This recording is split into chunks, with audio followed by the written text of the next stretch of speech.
नमस्कार दोस्तों, हमारे चैनल R2 ब्लॉग पर आपका स्वागत है। भारतीय रेसलर विनेश फोगाट को तय कैटेगरी में ज्यादा वजन होने की वजह से पेरिस ओलंपिक से बाहर होना पड़ा है। विनेश 50 किलोग्राम की कैटेगरी में खेलती हैं। बुधवार को उनका वजन करीब 100 ग्राम ज्यादा मिला। इसके बाद उन्हें ओलंपिक महिला कुश्ती से अयोग्य घोषित कर दिया गया। भारतीय ओलंपिक संघ ने विनेश के अयोग्य घोषित होने की पुष्टि कर दी है। वे बुधवार रात होने वाला 50 किलोग्राम कैटेगरी की विमेंस रेसलिंग का फाइनल नहीं खेल सकेंगी। उन्हें कोई मेडल भी नहीं मिलेगा। सबसे मुश्किल बात यह है कि इस फैसले के खिलाफ अपील भी नहीं की जा सकती। विनेश पहली बार 50 किलोग्राम कैटेगरी में खेल रही थी। इससे पहले वे 53 किलोग्राम में खेलती थीं। मीडिया रिपोर्ट्स में कहा गया है कि ओलंपिक से बाहर किए जाने के बाद विनेश फोगाट की तबीयत बिगड़ गई है और उन्हें अस्पताल में भर्ती कराया गया है। इधर न्यूज एजेंसी ने जानकारी दी है कि प्रधानमंत्री नरेंद्र मोदी ने इंडियन ओलंपिक एसोसिएशन की अध्यक्ष पीटी उषा से कहा है कि वे रेसलर की मदद के तरीके तलाशें। पीएम ने उषा से इस मामले में विरोध दर्ज कराने को भी कहा है। कई मीडिया रिपोर्ट्स में बताया गया है कि विनेश और उनके कोच को मंगलवार रात ही उनके ज्यादा वजन के बारे में पता चल गया था।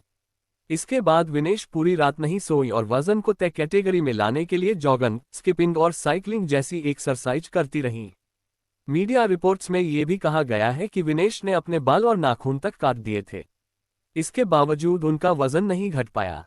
भारतीय दल ने विनेश को थोड़ा और समय देने की मांग की थी, लेकिन उनकी मांग नहीं सुनी गई।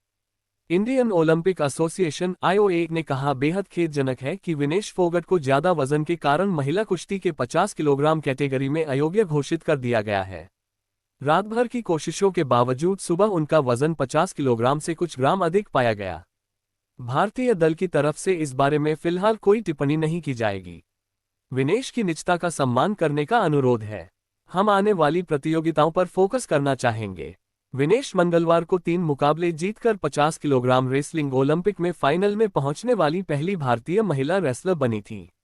सेमीफाइनल में उन्होंने क्यूबा की पहलवान गुजमान लोपेजी को, क्वार्टर फाइनल में यूक्रेन की ओक्साना लिवाच और प्री क्वार्टर फाइनल में वर्ल्ड चैंपियन जापान की यूई सुसाकी को 3-2 से मात दी थी।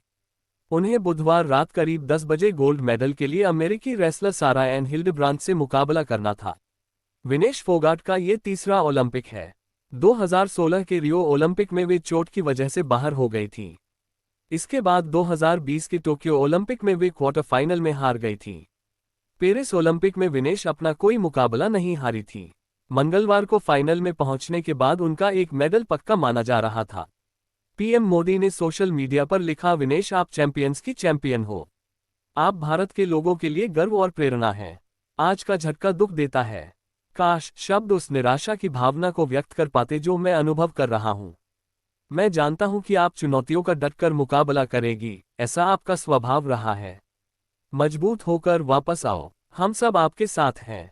पेरिस ओलंपिक 2024 में अपने पहले स्वर्ण पदक की प्रतीक्षा कर रहे अरबों लोगों का देश बुधवार को दोपहर 12 बजे के आसपास इस खबर के सामने आने के बाद सदमे में है। प्रशंसकों के एक वर्ग ने प्रधानमंत्री नरेंद्र मोदी और उनकी सत्तारूढ़ भाजपा सरकार पर साजिश का आरोप लगाया है और पिछले साल बृजभूषण सिंह चरण के खिलाफ पहलवानों के विरोध में विनेश फोगाट की भूमिका से भी इसका संबंध जोड़ा है।